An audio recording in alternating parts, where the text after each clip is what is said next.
2 summers ago, I cracked open a grocery store avocado, looked at that big round seed sitting in my palm and thought, why not? I stuck it in a pot, watered it, and waited.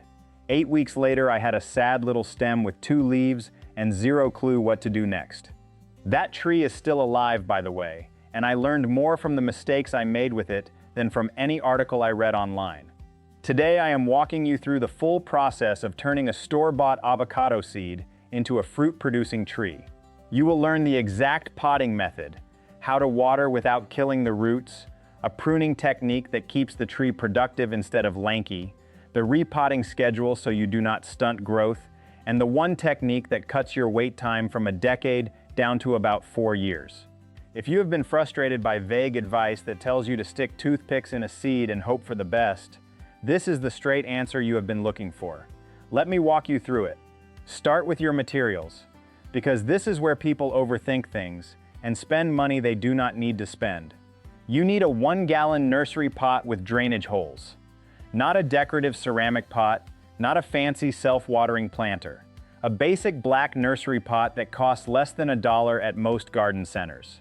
Drainage holes matter more than anything else about the container. Avocado roots sitting in standing water will rot within days, and root rot is the #1 killer of young avocado trees grown indoors. I have lost 3 seedlings to it over the years, every single time because the pot did not drain fast enough. For soil, grab the cheapest bag of potting soil you can find. I mean that. You do not need a premium organic blend. You do not need anything marketed specifically for tropical trees. A basic potting mix from any hardware store works. The goal is a loose, well-draining medium that lets roots spread without resistance. If you want to improve drainage a bit, mix in about 20% perlite by volume. I do this with every avocado pot now, and the difference in root health after 60 days is noticeable. Fertilizer is the third item. I use an 8-3-9 formulation, which leans heavier on nitrogen and potassium, both of which avocados demand in their early growth stages. A 6-6-6 balanced formula works too. Do not skip fertilizer thinking the potting soil has enough nutrients on its own. Most bagged potting soils contain a small starter charge that runs out within 3 to 4 weeks.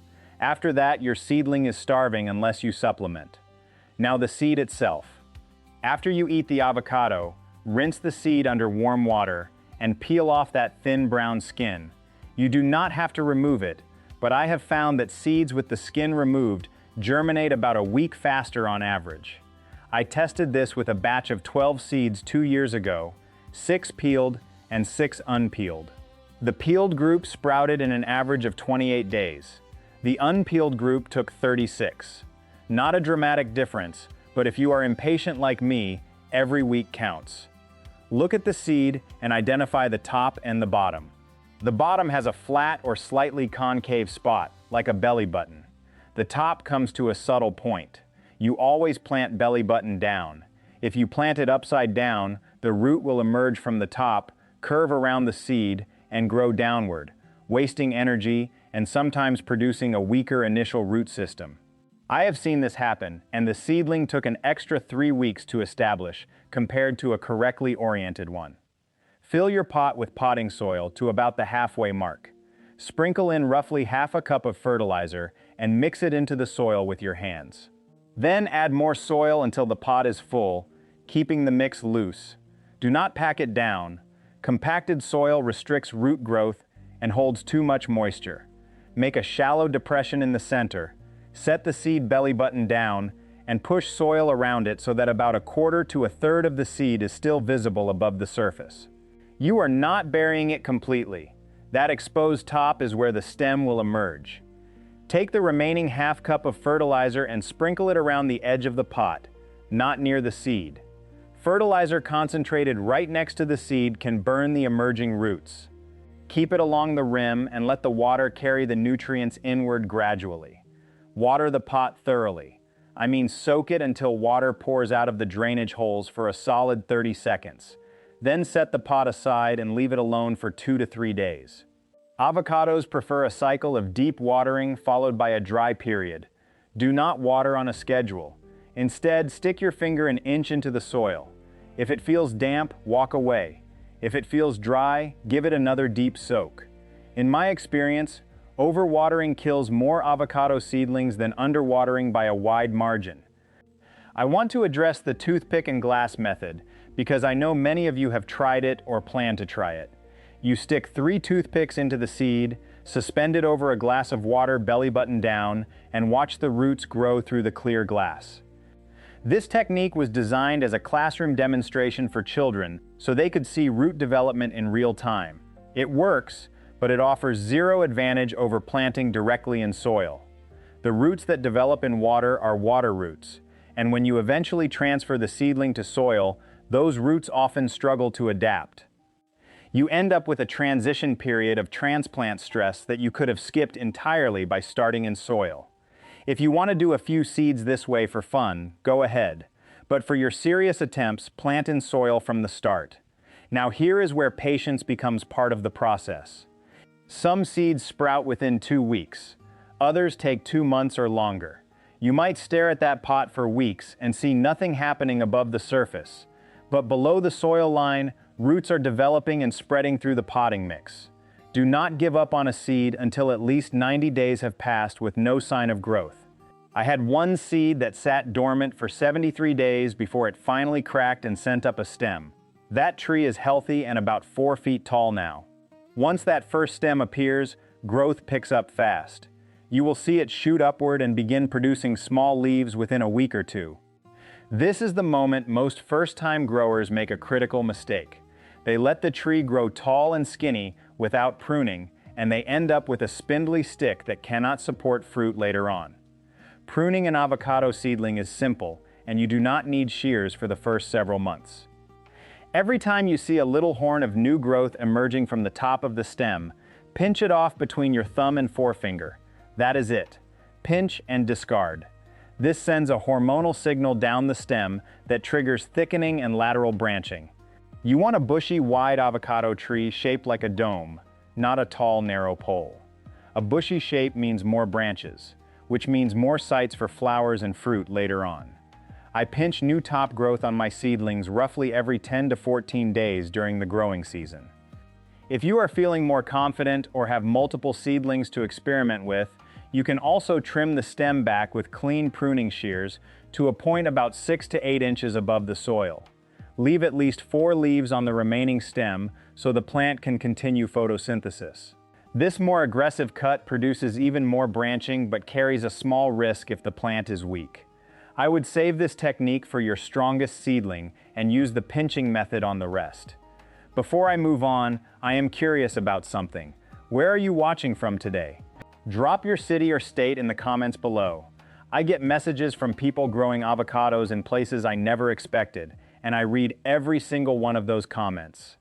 Let me talk about the repotting schedule, because getting this wrong either stunts the tree or wastes your money on pots you do not need yet.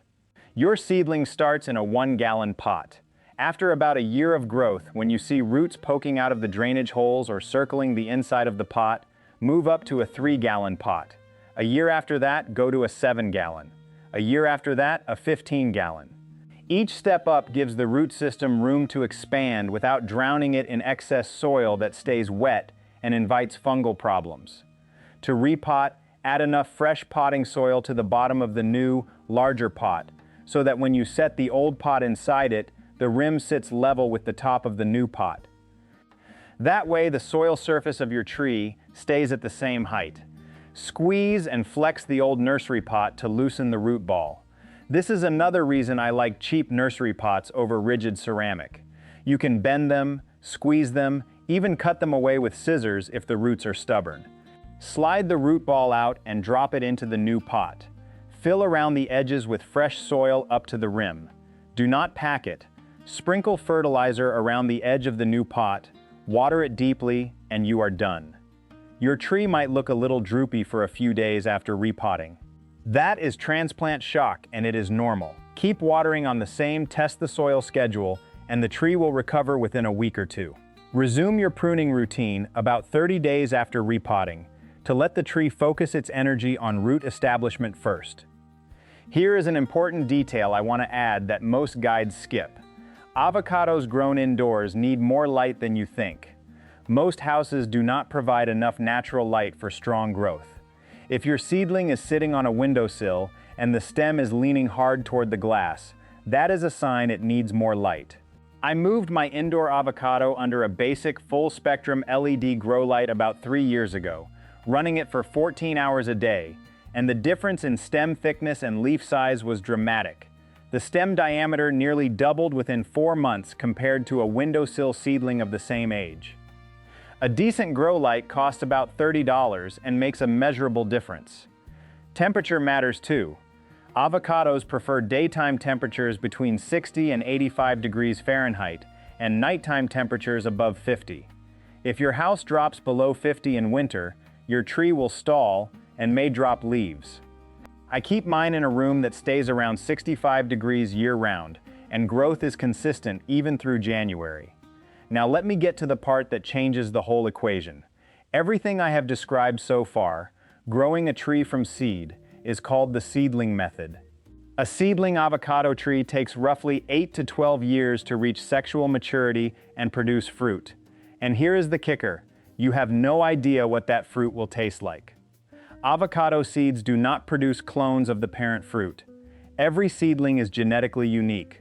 The fruit could be delicious. It could taste like cardboard. It could be tiny. It could have a seed the size of a golf ball with barely any flesh around it. You are rolling the dice, and you will not know the result for a decade. If you want to skip that gamble and cut the timeline down to about 3 to 4 years, you need to learn a technique called grafting. Grafting means taking a cutting from a known, proven variety and fusing it onto your seedling's root system. The seedling becomes the rootstock, providing a strong root system. The cutting, called the scion, becomes the top of the tree and determines what kind of fruit it will produce. This is how every commercial avocado orchard works. Every Hass avocado you have ever bought at the grocery store came from a grafted tree, not a seedling. Here is how you do it. Grow your seedling using everything I described earlier until it reaches about 18 to 24 inches tall, with a stem diameter of roughly a pencil width. Instead of repotting into a 3-gallon container at this stage, you are going to graft. First, you need a scion cutting. This is the hard part for most home growers because you need a cutting from a mature, fruiting avocado tree of a known variety. If you live in a region where avocados grow outdoors, you might know someone with a tree. Some nurseries sell scion wood. Online avocado grower communities often arrange scion exchanges. The cutting should be a piece of semi-hardwood branch about 6 to 8 inches long, with a diameter close to the diameter of your seedling stem. Cut the top of your seedling off, leaving about 6 inches of stem above the soil. On your scion cutting, carve a wedge at the bottom by slicing a thin angle off each side, creating a point that looks like a flattened chisel tip. Then make a vertical slit in the center of the seedling stump, about 1 inch deep. Insert the scion wedge into the slit so the green cambium layers of both pieces line up on at least one side. This cambium contact is where the two pieces will fuse. Wrap the joint tightly with grafting tape or parafilm to hold everything together and seal out moisture loss. Next, create a humidity chamber. Bend a piece of wire into a frame that arches over the pot and drape a clear plastic bag over it. Tie the bag loosely around the rim of the pot. This keeps humidity high around the graft union while the scion and rootstock heal together. Once a week, lift the bag and check the soil moisture. Add a small amount of water if the soil feels dry, but do not drench it the way you did during the initial planting.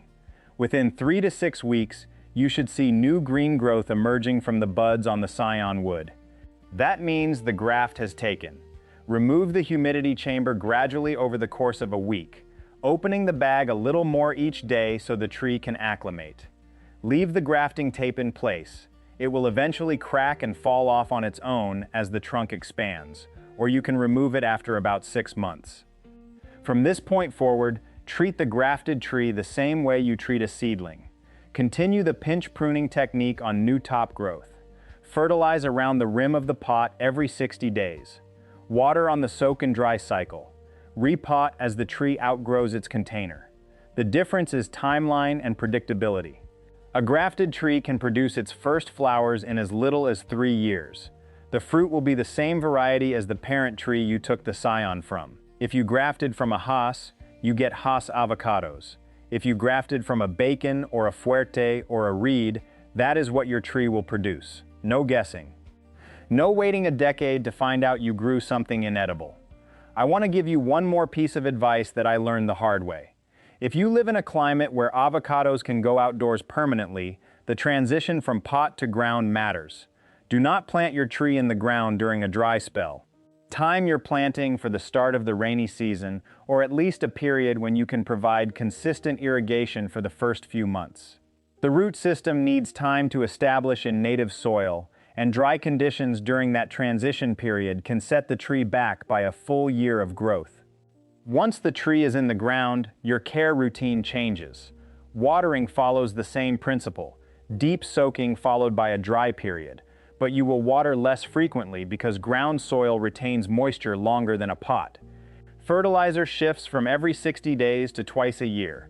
I apply about 5 pounds of 8-3-9 in a wide circle around the tree in early fall and again in late winter. Keep the fertilizer at least 12 inches away from the trunk to avoid bark damage. And here is one more thing I wish someone had told me years ago. Mulch your avocado tree. A thick layer of wood chip mulch, about 4 to 6 inches deep, spread in a ring around the tree but kept away from the trunk, does two things that make a measurable difference. It regulates soil temperature, which avocado roots are sensitive to, and it retains moisture between waterings. In my own grove, mulch trees showed about 15% more canopy growth over the first 2 years compared to unmulched trees planted at the same time. That is a significant head start toward fruit production. One more thing about the seedling versus grafted debate that I do not hear people talk about enough. Even if you plan to graft, growing the seedling stage well is what determines the strength of your rootstock. A weak, spindly seedling makes a weak rootstock, and a weak rootstock produces a weak grafted tree. So do not rush the seedling phase or skip the pruning and fertilizing because you plan to cut the top off anyway. Those first 12 to 18 months of seedling care are building the foundation that the grafted scion will depend on for the rest of the tree's life. Think of the seedling as the engine and the graft as the body. A great body on a bad engine will not get you far. If you are growing in a container long-term because your climate does not support outdoor avocado trees, you can still get fruit from a grafted tree in a large pot. A 15-gallon container is the minimum I would recommend for a fruit-bearing avocado. Keep the tree pruned to about 6 to 8 feet tall, provide supplemental light if you are indoors, and hand-pollinate the flowers with a small paintbrush when they open. Avocado flowers have an unusual pollination pattern where the male and female parts of the same flower open at different times, so having 2 trees of different flowering types, called A-type and B-type, improves your odds of getting fruit set. Hass is an A-type. Bacon and Zutano are B-types. If you only have room for one tree, hand-pollinating can sometimes make up the difference, though your fruit set will be lower. Let me leave you with a clear plan. This week, eat an avocado. Save the seed. Peel it, plant it belly button down in a 1-gallon nursery pot with basic potting soil and a little fertilizer around the rim. Water it deep and set it somewhere warm and bright. Start your pinch pruning as soon as the first leaves appear. Fertilize every 60 days, repot annually. If you want fruit in 4 years instead of 10, start researching scion sources now so that by the time your seedling hits 18 inches tall, you are ready to graft. And if you do nothing else, put that pot under a grow light. The difference between a windowsill avocado and one under 14 hours of supplemental light is the difference between a stick with 3 leaves and a tree that can hold fruit.